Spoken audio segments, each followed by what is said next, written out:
But I want to say this, and I've been waiting to say this since about 10:05 last night. Uh-huh. How about them Cowboys? Holy Lord have mercy, you got smoked like a deli meat. Yeah, they did. I did not see that coming under any stretch of the imagination. I never thought that San Francisco was that good, and I'll readily admit that. I am also fully prepared to say, as long as Dak Prescott is the quarterback of the Dallas Cowboys, stop believing in them. Mm-hmm. Don't believe in them ever. Mm-hmm. Ever again. If I ever say that again, Dallas Cowboys are the best team in the NFL, punch me in the face immediately. I'm giving you the license to do it. Let's just go, is Dak Prescott still their quarterback? He's fine. Uh-huh. But I feel like Dak Prescott is exactly what I have accused Brock Purdy of being, which is you're the king of average, and there's nothing around you that's good enough for you to win at a high level with that. I don't know that I have ever seen a team that I thought that highly of get dominated on every level. It didn't matter. You couldn't run the ball to save your life. You couldn't throw on that defense, and you let Brock Purdy. It, honest to God, looked at a point to me like they were drawing plays up in the dirt. Mm-hmm. I think they saw the Detroit Lions run a play, and they went, hey, let's try that. I mean, I don't know that we've ever run it before. I would almost bet you they haven't. Hey, let's just see if it works. You don't think they practice flea flickers in practice? Not like that. I mean, that's a different brand of flea flicker. But good Lord have mercy. Uh-huh. Uh-huh. Patrick Holton, our YouTube comments, is San Francisco that good, or is Dallas just mediocre like usual? Yes. San Francisco's that good. They're not that good. They are They're that not. good. There's no team in the history of the NFL that is good enough to make you look like that if you're not mediocre. Sorry, if you're good, you don't come out in a situation like that where you did not have a litany of games in this week that were must-watch television. I mean, for the love of God, we're talking about Nathaniel Hackett beating the Denver Broncos. Mm-hmm. That's how weak this week was. But we, just like Carrie Underwood says every week, we've been waiting all week for Sunday night. Yep. And what did you do? Grumperfest 99.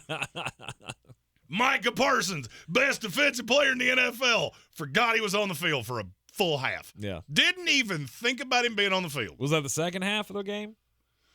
I'm not going to lie to you. At halftime, I went, I think I got this.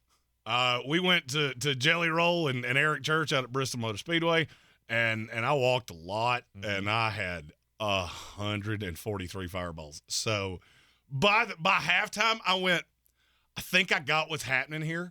I'm going to go take a bath. Yeah. And that's exactly what I did.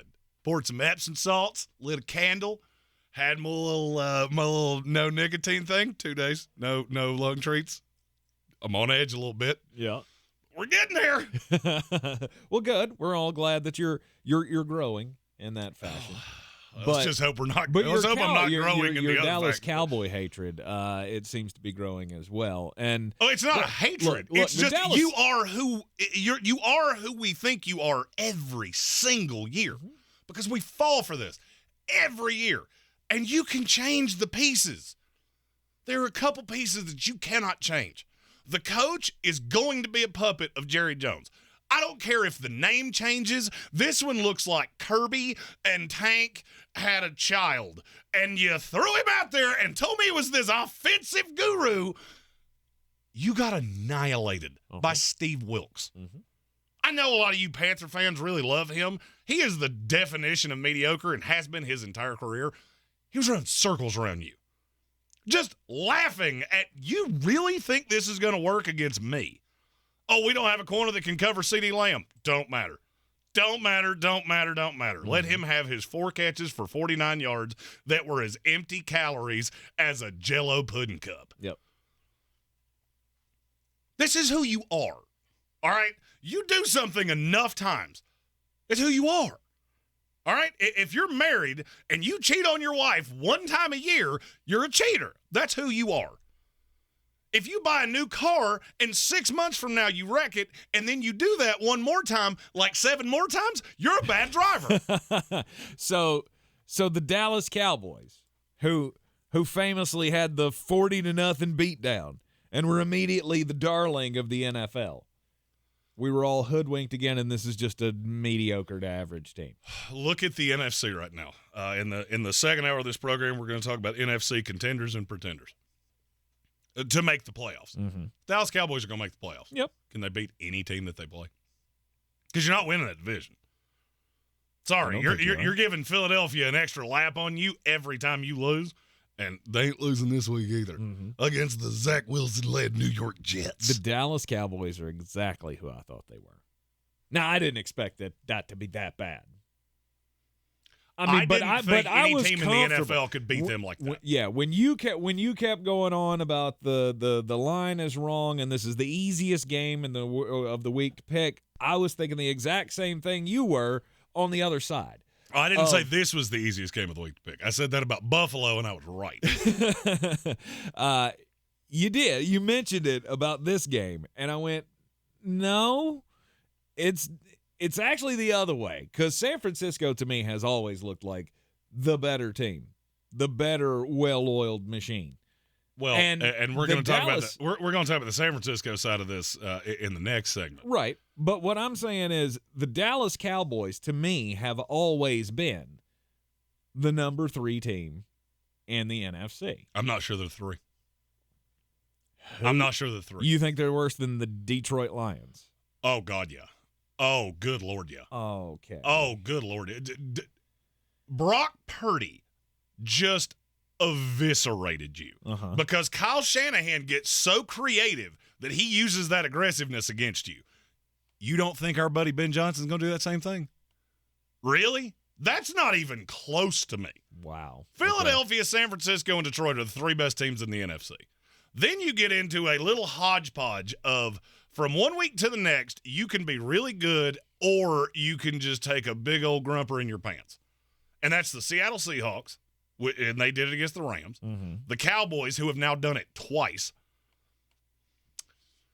I want to put the Rams in there, but I'm not going to because you are just god-awful defensively. I would say the Seahawks and the Cowboys are probably in a spot by themselves. And you're closer to the Atlanta Falcons than you are to the Detroit Lions. You call it an overreaction all you want to. Yeah, I think that's a vast overreaction. What do they do well? Walking away from last night, what do they do well? They did nothing well last night, and that speaks to San Francisco more than it does Does it speak to Arizona? Because they did the exact same thing to you. Yeah. See, that's the thing. I can take a blip. We had a bad week. Seattle. Yep. All right, Seattle had one bad week. You take that Rams game out, they are who we thought they were. Mm-hmm. The Dallas Cowboys have now had 2 of those. One of them, yes, was against the 49ers, who are, I believe, inarguably the best team in the NFL through 5 weeks of this season. You also had one against the Cardinals. And this is almost like probation, all right? I gave you a layup of you did something stupid and I put you on probation, but I told you, if you do this again, you're going to catch the punishment for both. Well, welcome, Dallas Cowboy fan that can't stop getting liquored up and driving around town square. Right.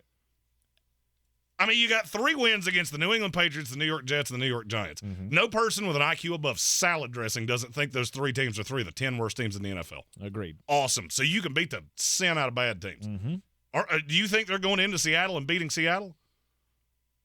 No shot. No shot. Absolutely no shut. Okay. You didn't run the ball well. Mm-hmm. Mike McCarthy. They'll never be able to do it again. Like, they'll never be able to go up to Seattle and run the ball. If you can't do it in San Francisco, you can't do it in Seattle. Well, that's not what I said. Well, I no, said, that's what you're saying. You're saying that this team, if that's what I wanted to say, that's what I would say. What I'm saying is this team has holes at every layer. Now that you don't have Trayvon Diggs, your secondary sucks. And literally, Kyle Shanahan sat here and played with you. Oh, you want to put Trayvon Diggs on him? Cool, I'll go to the other side. Because everything you have out here is god-awful. George Kittle, you knew it was coming. Mm-hmm. They still couldn't stop it. Mm-hmm. On the second touchdown, or not it was the first one. The first one was just the routine basic, hey, I'm wide open at the back of the end zone. The safety called out who the play was going to. They still got it wrong. That's hard to do When you look at 11 guys and go, that's who they're throwing to, and yet somehow you still go, oh, shoot, we forgot all about him. I just said it. Right. Dallas Cowboys are they're exactly who everybody tried to tell me when I jumped on this bandwagon. You Micah Parsons, real well. Yep. Your offensive play caller is a joke. Is an absolute joke. So you want to beat up on bad teams? Cool. Go 10-7. Walk into the playoffs. You're going to have to beat that team, Philadelphia. You probably won't have to go to Seattle because they're not going to win that division. I'm not sure you can beat who wins the South in their house. New Orleans Saints, that team that just annihilated Bill Belichick. You feel good about them going into New Orleans? Because I don't. Yeah, I think they had a bad day. And I think you picked a bad day to have a bad day. Awesome. That's your second bad day. Sure, and I get it. Man, you're making an awful big habit of having bad days. I'm the one that said after the Arizona game was, maybe these guys aren't really all they're cracked up to be. But I'm not ready to jump out and say that they're just a mediocre team. I mean, this is still a good football team. If you just think ran they're in the into top a 5 of buzzsaw. the NFC, if they're better than 5 in the NFC right now, I honestly think you're actively smoking crack. Philadelphia will toy with them. No doubt. San Francisco will toy with them. Yes. I don't know how you're supposed to cover DK Metcalf and Tyler Lockett. I don't know how you're going to creatively deal with Ben Johnson. To me, you're irrelevant. Just irrelevant. Okay. You'll make the playoffs. You'll go in and get beat just like you do every single year. Okay. The San Francisco 49ers did the one thing to the Dallas Cowboys that you can't do, and that is just get out, punch them in the face, and then you get so far ahead that what do you have to do? You have to have Dak Prescott make you the plays. Well, I would agree with that, except you couldn't run when you were trying to. And I get it. I mean, if this game had stayed, nobody's going to run the ball against this You're team. the second person I've heard say that today, that San Francisco jumped out on top of them. Yes. They were up 21-7. Game is still very much in play. Mm-hmm. You got the ball with roughly a minute left, and after 2 plays, you rolled over and died because you went, there is a better chance that we score for them than we score for ourselves. Mm-hmm.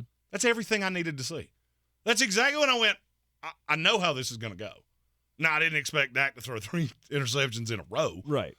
That was even a little further to the outside. Yeah.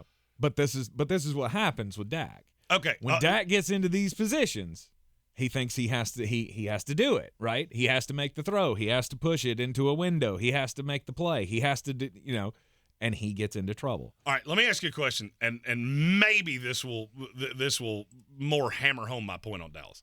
Dak Prescott is a top blank quarterback. 15.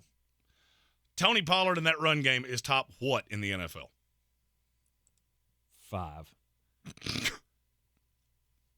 Okay, I'm going to give you a shot to do that again. Uh-huh. Because what do you mean, not. Statistically speaking, this season? I'm talking about or in where terms I feel of, they should be. Of where you are in the NFL. I would say top 10 or 12, and I think I'm being nice. Okay. You, Tony Pollard, fine, but I'm starting to understand why you did not give him a full workload, because he just regresses every single week. Receiving core, you're what? Top 10? Maybe, yeah. And your defense. Mm-hmm. You Micah Parsons real well. Mm-hmm. You have one sieve on the opposite side of your defense, and your safeties aren't very good. So you're a top 10-ish team in the league. Mm-hmm. That makes you the 5th best team in the NFC.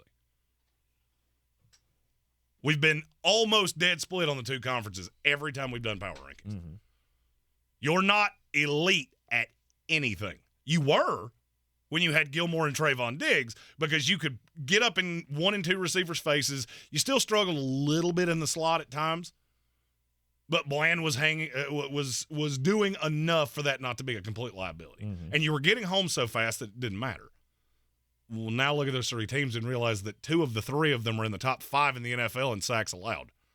You've played one team with a legitimate offensive line, and I'm pretty sure Brock Purdy took his jersey from last night and folded it up and put it back in the dresser so he could wear it next week. Right. I get what you're saying. You're a wild card team that will go into the playoffs, and you might represent yourself well. You might even win a game. then you're going to come up against this team. You're going to come up against Philadelphia. You're going to come up against Detroit. And you're not in their weight class. Interesting. You're in the Sportsocracy. It's ESPN Asheville, 92.9 FM, 880 AM, and 1400.